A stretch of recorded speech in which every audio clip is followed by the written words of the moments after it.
La primera, ¿cómo puede la inteligencia emocional contribuir a relaciones interpersonales más saludables? Tú como profesora, ya hemos conversado, tú eres docente de educación inicial, entonces tienes contacto no solo con niños, sino también con los padres. ¿Cómo esto lo atribuyes a la inteligencia emocional? ¿Cómo lo atribuyes a tener una mejor conexión, quizás una mejor comunicación con los papás, con los niños? Bueno, bajo mi experiencia y mi trabajo como docente, considero que es muy importante tener mayor empatía, ¿no? Trabajar la inteligencia emocional en base a la empatía, a la paciencia. También me permite tener mayores habilidades para resolver conflictos que se nos presentan, porque sí o sí van a haber conflictos, ¿no? Quizás también me ayudan a tener mayor base para poder afrontar alguna situación que nos encontremos familiar, ¿no? Llámese a papás separados, ¿no? Cómo poder ponerme en el lugar de ellos. También obviamente se trabaja bastante la paciencia. Claro. Y bueno, básicamente es ahí en esos momentos donde trabajo la inteligencia emocional.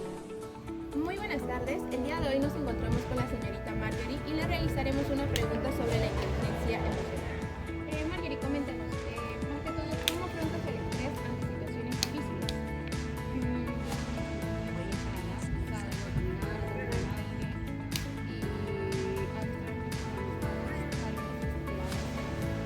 Salgo sola también, como ahora, salgo sola a la playa. Y me gusta pasar tiempo con ellos cuando me siento. Y eso. Buenas tardes, el día de hoy nos encontramos con la señorita Milenka y le realizaremos una pregunta sobre la inteligencia emocional. Muy buenas tardes, señorita Milenka. Coméntanos, ¿cómo fomentas tus relaciones saludables entre tus amistades?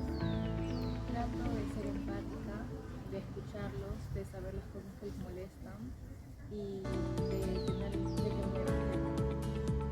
Hola, yo soy Yarumi y aquí nos encontramos con Corina. Corina, una pregunta.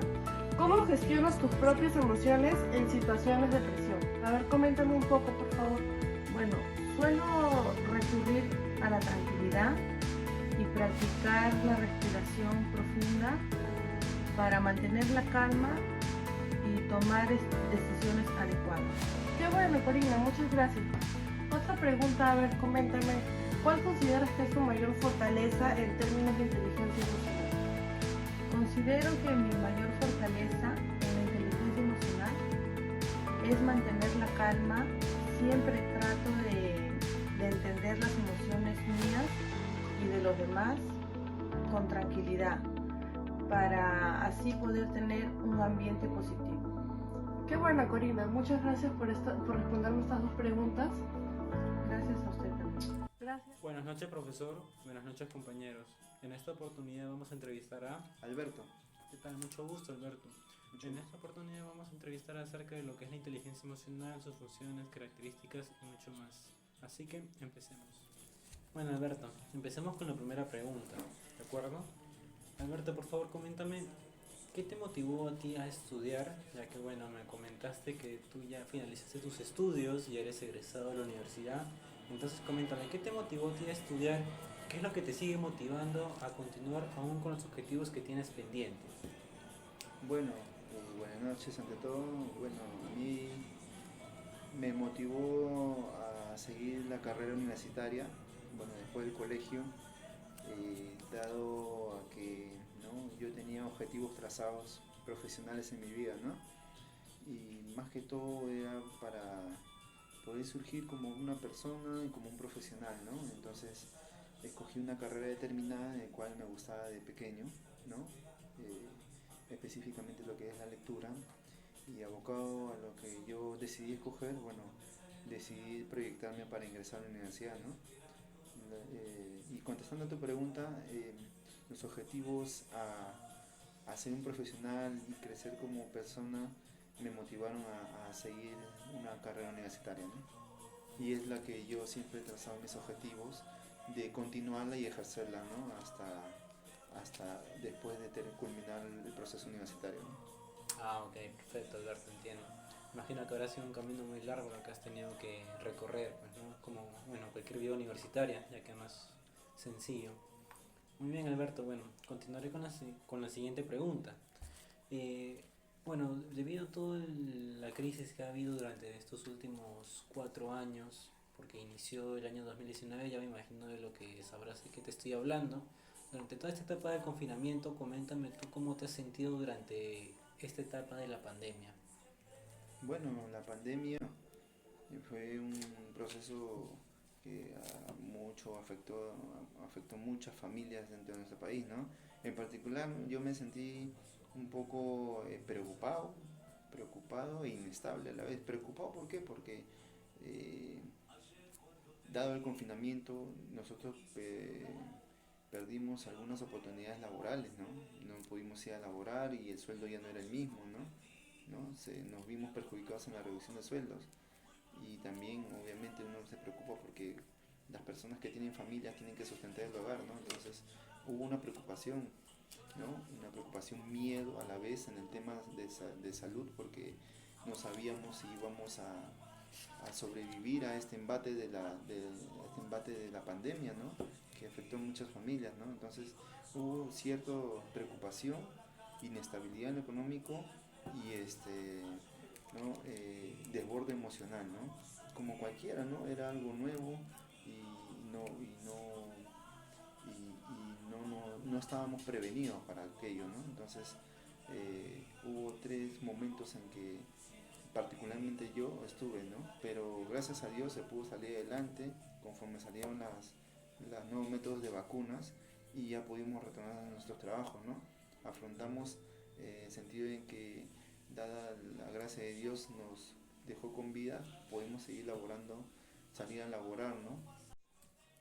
Bien, Alberto, ahora continuaremos con la tercera y última pregunta de esta noche.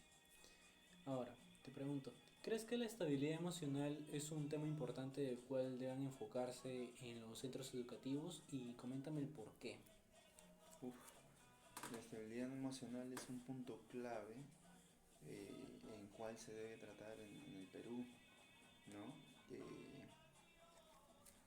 Los centros de formación básica, que son los colegios, son los que refuerzan, ¿no? Ese tema de la estabilidad emocional en sus alumnos, en los niños, en sus adolescentes. Pero esto inicia desde casa, Santino.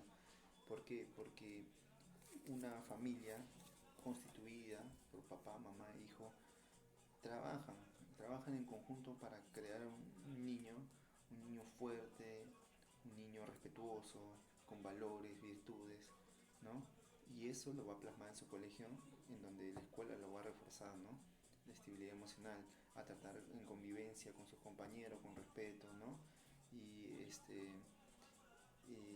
Y lamentablemente, entre esos dos núcleos,